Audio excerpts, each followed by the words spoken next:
अस्सलाम वालेकुम नाज़रीन, प्रोग्राम टेस्ट के साथ मैं अफजल यूबी। नाज़रीन, आज जो हमारा टॉपिक है वो पंजाब रेवेन्यू अथॉरिटीज़ की परफॉर्मेंस इश्यूज़ और मसाइल का हल किस तरह मुमकिन है, इस पर आज हम गुफ्तगू करेंगे। हसन अली कादरी साहब, आपसे ये पूछना चाहूँगा, जब हम पीआरए का वफाक से मुआवजा करते हैं 18वीं तरमीम के बाद, जिस तरह पीआरए ने बहुत कम अरसे में 22 अरब से स्टार्ट लिया, आज 190 अरब रुपये के टारगेट पर वो पहुँच चुकी है। क्या चीज़ें थी जिसने पीआरए ने जिसको फोकस किया? देखिए यूवी साहब, आपका बड़ा अहम और बड़ा जामे सवाल है। और पहले तो आपका बहुत शुक्रिया कि आपने मदऊ किया प्रोग्राम में, और एक बड़ा अहम टॉपिक है जिस पे हम बात करना चाह रहे थे, जो आपने सवाल किया। देखिए, इसमें 2-3 पहलू हैं जो हमें समझने की ख़ास तौर पे ज़रूरत है। देखिए, पहला पहलू तो ये है कि हम अगर पीआरए का मुआवजा करें विद एफपीआर, तो जो एक कोर्सिव मैयर है, या आप समझ लें जो ज़ोर ज़बरदस्ती है, मार धाड़ है, सादा अल्फाज है, या जो पकड़ धक्कड़ धक्कड़ जिसको वाला कहते हैं मामला ना। है, ठीक है जी। जी जी वो मामला जो है ना, बहुत ही कम है पीआरए के मुकाबले में, जी जी ठीक है ना जी। पीआरए के मुकाबले में बहुत ही कम है। और एज़ कम्पेयर टू एफबीआर, क्योंकि एफबीआर का अगर आप देखें तो आपने देखा होगा 38(1), अगर हम सेल टैक्स की बात करें तो उसमें इन्वेस्टिगेशन में जाते हैं तो लोगों की जगहें सील हो जाती हैं, सेक्शन 40 का इंतलाक हो जाता है, ठीक है। और अगर हम 177 की बात करें तो बैंक अकाउंट अटैचमेंट की बात आ जाती है। शबर जैदी साहब के दौर में बैंक अकाउंट अटैचमेंट की बात ख़त्म की गई थी, लेकिन अब दोबारा बैंक अकाउंट अटैचमेंट का मामला चल रहा है, वो सारा मामला चल रहा है। एज़ कम्पेयर टू दैट, अगर आप पीआरए का लॉ देखें तो पीआरए में अभी ऑडिट का मामला भी उस तरह से नहीं है। अभी टैक्स पेयर का ऑडिट ही नहीं किया जा रहा। अभी जो मेनली देखा जा रहा है वो ये देखा जा रहा है कि इन्फोर्समेंट को कंप्लाई विद किया जाए, जी जी और अगर कोई नॉन कंप्लाइंट टैक्स पेयर है तो उसको परसू करके और उसको टैक्स नेट में लाया जाए। देखें, बात ये, हम बारहा दफ़ा ये कहते रहे हैं, चाहे आई कैप की फ़िज़िकल लॉ कमेटी हो, चाहे टैक्स बार हो, उसकी भी एग्जीक्यूटिव कमेटी में जब मैं रहा तो यही बात होती रही कि जनाब देखें, जो आपकी टैक्स बार है ना, वो बेसिकली कंप्लाइंट टैक्स पेयर्स के साथ हैं। जो नॉन कंप्लाइंट टैक्स पेयर्स को जब आप उनको परसू करते हैं या प्रोब करते हैं तो उसमें कोई हर्ज नहीं है, हमें कोई इतराज़ नहीं है कि आप नॉन कंप्लाइंट टैक्स पेयर को देखें। एक सबसे बड़ी बात ये है। अच्छा, दूसरी बात जो अभी ऑफ कैमरा मैं साथ साहब से डिस्कस कर रहा था, वो एक कल्चर का बड़ा फ़र्क है। देखिए, कल्चर का फ़र्क ये है कि जब आप पीआरए के दफ्तर में जाते हैं और आप अपना मैटर डिस्कस करते हैं तो आपसे मैटर डिस्कस किया जाता है, आपको गाइड किया जाता है, आपको एज अ पार्टनर लेके चला जाता है। फिर आपकी जो एसोसिएशन हैं तमाम, उनकी वहाँ पे बात सुनी जाती है और उनको एक रोड मैप दिया जाता है टैक्स नेट में आने का। और वो रोड मैप क्या है कि पहले रिड्यूस रेट में उनको लाया जाता है, जब मुश्किलात का सामना होता है तो उनको ज़ीरो रेटेड पे भी ले जाते हैं। कुछ जो बाय लॉ कॉन्स्टिट्यूशनली जिन लोगों को बेनिफिट देना चाहिए उनको इन्होंने एग्जाम्ड भी किया हुआ है।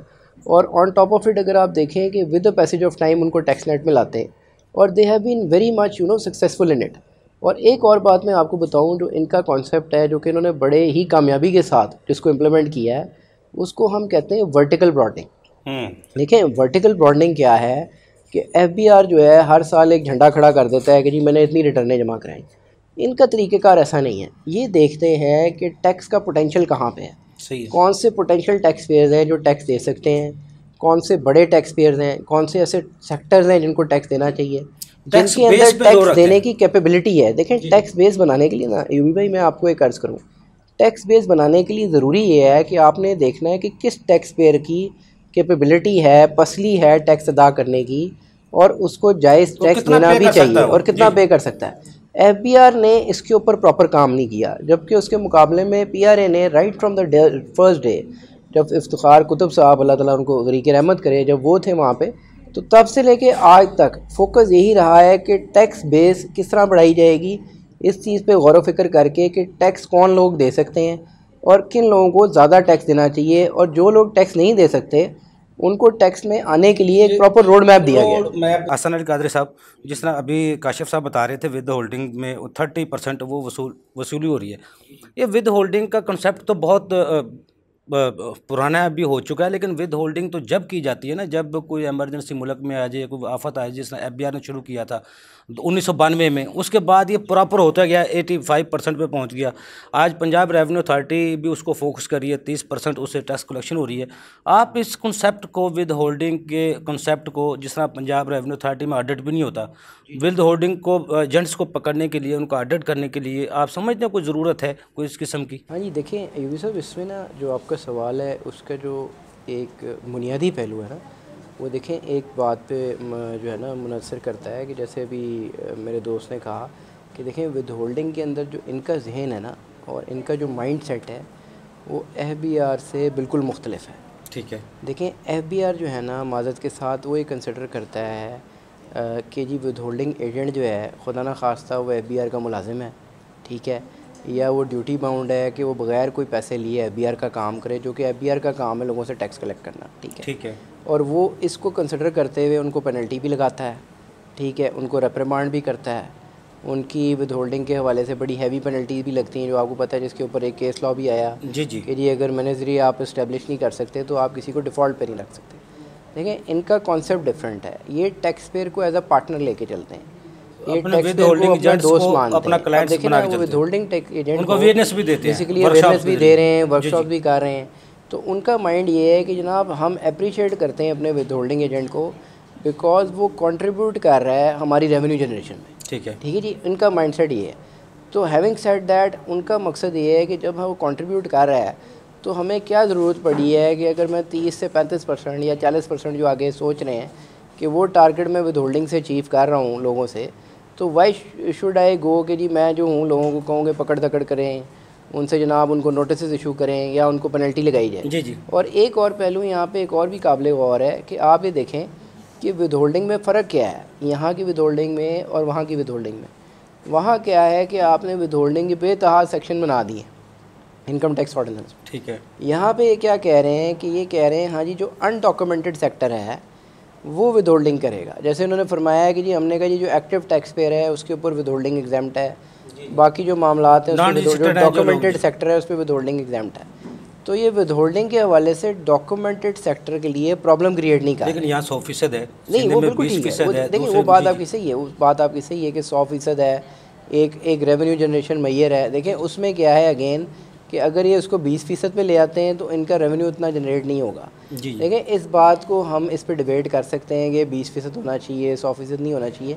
नहीं वैसे 4 सूबों में सूबाई अथॉरिटीज इनमें एक जैसा टैक्स रेट होना चाहिए, मुमकिन है इसमें बिल्कुल। देखें एक तो मैं आपको चीज़ बता दूं, मैं हार्मोनाइजेशन कमेटी का बेसिकली जो टास्क फोर्स थी हमारी फिस्कल लॉ की, जिस तरह यहाँ 16% वहाँ पे ही 13% सिंध में कि देखें बड़ा ज़रूरी है कि आप एक रेट हार्मोनाइज कर दें। जब हम सिंगल रिटर्न की बात करते हैं ना, जो PRA की है, SRB की है, तो उसमें सबसे इम्पॉर्टेंट चीज़ ये है कि जब तक आप कानून को हार्मोनाइज़ नहीं करेंगे ना जी आपकी सिंगल रिटर्न नहीं आ सकती। देखें आपका ज़रूरी है आप चाहे 13 करें 16 करें जो भी रेट आप करें, आप एक रेट रखें हर कैटेगरी ऑफ सर्विस के लिए, और कैटेगरी ऑफ सर्विस जो है वो सिमिलरली डिफाइंड हो तमाम कानून के अंदर। जी। और एक और अहम पहलू ये है कि जो ओरिजिनेशन और टर्मिनेशन का इशू है उसको या तो एक जैसा कर दें SRB और PRA के लिए, या अगर उसका इशू सॉल्व नहीं हो सकता तो उसका एक फार्मूला होना चाहिए कि टैक्स सूबों के दरमियान कैसे डिवाइड होगा। अगेन ये एक ऐसा इशू है जो कि नेशनल टैक्स काउंसिल लेवल पे शायद देखा जा सकता है, PRA की डोमेन तो नहीं है, लेकिन आपके प्रोग्राम की तवज्जो से मैं ये ज़रूर कहना चाहूँगा कि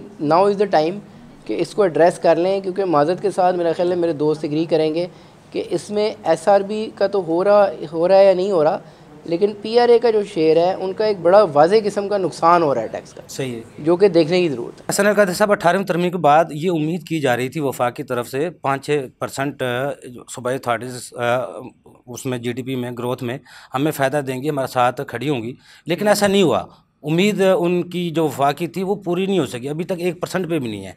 बिल्कुल सही। इनकी जो GDP में जो कंट्रीब्यूशन है बिल्कुल बड़ा अहम है, लेकिन इससे पहले कुछ टेक्निकल चीज़ें जो है ना वो मैं क्लैरिफाई करना चाहूँगा। जब फिस्कल लॉ कमेटी की तरफ से जब हम इस्लामाबाद गए थे और हमारी डिस्कशन हुई थी, तो पहली बात तो जैसे हमारे जो दोस्त हैं साथ साहब ने फरमाया, मैं उनसे एग्री करूँगा कि देखें जो बेसिकली टर्मिनेशन का कॉन्सेप्ट है ना, जो टर्मिनेशन का लॉ है वो इधर से निकलता है कि जब अगर आप फेडरल सेल टैक्स की बात करें तो जब आप गुड्स डिलीवर करते हैं, जी यानी गुड्स आप किसी को मुहैया करते हैं, तो वहाँ पे टैक्स का इंतलाक होता है जिसको हम टाइम ऑफ सप्लाई कहते हैं टेक्निकल अल्फाज में।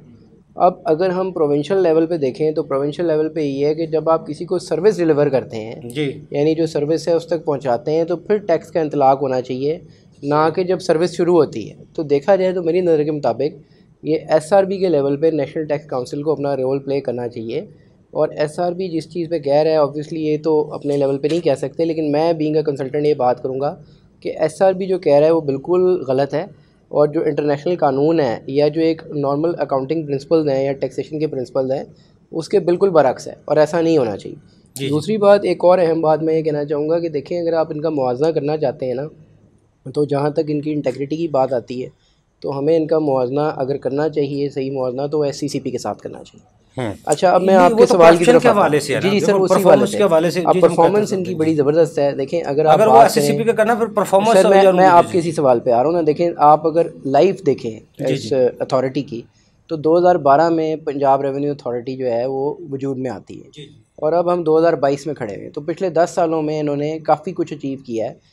ये बात आपकी बिलाशुबा ठीक है यानी कि कि जो बालक होने 5% में भी ऑफ 18-20 GDP है, साल जी जी, चाहिए बंदे को देखें भी ना जी, इसको भी जी जी 5% ऑफ GDP चाहिए, और उसका अगर मुकाबले में आप देखें तो FBR जो 75 साल से चल रहा है, जी जी वो अभी भी वो अचीव जैसे नहीं कर कवर सका टूट जो उसको करना चाहिए। ठीक है जी। वो हाँ जी, तो ये अगर मैं उसूली मानता तौर हूँ। पे देखा जाए तो देखें, इन्होंने जो अचीव किया है वो बहुत कुछ है, और हमें इसके ऊपर इनको एग्री भी करना चाहिए, और हमें इनको अप्रिशिएट भी करना चाहिए, मैं ये अच्छा, कहूँगा। सेंट्रल रेवेन्यू अथॉरिटी और पहले मोर और थी लेस जी देखें, जी इसमें जो सबसे बड़ा इशू है ना, अगर आप देखें ना, प्रॉब्लम क्या है कि मैं अगेन फिर वही कहूँगा कि इशू ये है कि अगर आप सिंगल पेज पे आ जाएंगे, सिंगल टैक्स रिटर्न हो जाएगी, तो रेवेन्यू इनका भी बढ़ जाएगा, SRB का भी बढ़ जाएगा। जैसा सिंगल प्रॉब्लम क्या डिजिट है अभी पहले कि बता मैं रहे थे फिर कह रहा 5% हूँ कि करके जो जी जी आपका बेसिकली लॉस ऑफ रेवेन्यू हो रहा है, वो मेनली इस वजह से हो रहा है कि आपका डेटा जो है ना, देखें एक बात को समझें, जी जी ये अपने ब्रॉडनिंग का काम कर रहे हैं, SRB अपने ब्रॉडनिंग का काम कर रहा है, KPRA जो है वो अपनी ब्रॉडनिंग का काम कर रहा है। लेकिन अगर हम लार्जर डोमेन देखें, तो अल्टीमेटली टैक्स आप इकट्ठा कर रहे हैं मुल्क या सूबों को चलाने के लिए। जी जी अगर आप एक जॉइंट एफर्ट करेंगे,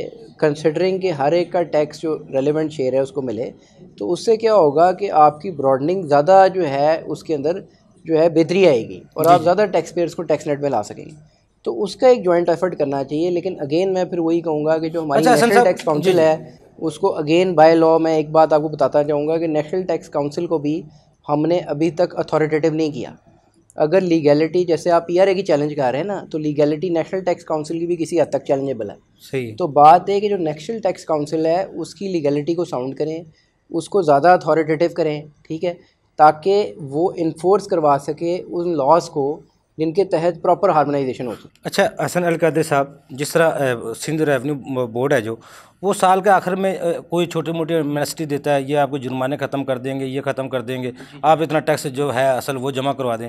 आज तक PRA ने ऐसा कोई ऐलान नहीं किया। बहुत अच्छा किया है, जी जी, मैं यार कहूँगा होना बहुत चाहिए अच्छा किया। नहीं एंड पे नहीं जो नहीं नहीं केस हफीज़ साहब, ज़्यादा मादत के जी जी साथ जी जी देखें, बात है एमनेस्टी जो है ना, एक नासूर है, जी जी और ये एक ऐसा नासूर है जिसने इस मुल्क को डसा है, एक एमनेस्टी और तो हर दफ़ा एक डसा है, नहीं नहीं और मैं हर मानता हूँ, दफ़ा एक एमनेस्टी तो वो डिस्करेज होती है किया ना है जेन्युइन टैक्स जिसमें पेयर्स को। जिसमें ब्लैक मनी को वाइट करने के लिए होता है, लेकिन ये एमनेस्टी वो होती है जिसको प्लेंटियाँ पड़ी होती हैं, जुर्माने माफ़ किया, यार सही दे दो आप। सर देखें ना, वो वाली बात है ना कि देखें, आप कंप्लायंस की तो कोई माफ़ी नहीं है, कंप्लायंस तो आप कम से कम करें। देखें, जहाँ तक पेनल्टी का मामला है, पेनल्टी का मामला तो मेरा ख्याल है टैक्स के अंदर केस टू केस डिस्कस किया जा सकता है। जी जी एक लॉ बनाया जा सकता है जिसके अंदर कहा जा सकता है कि अगर जी ये मामलात हैं आपके, तो आप केस टू केस देखें।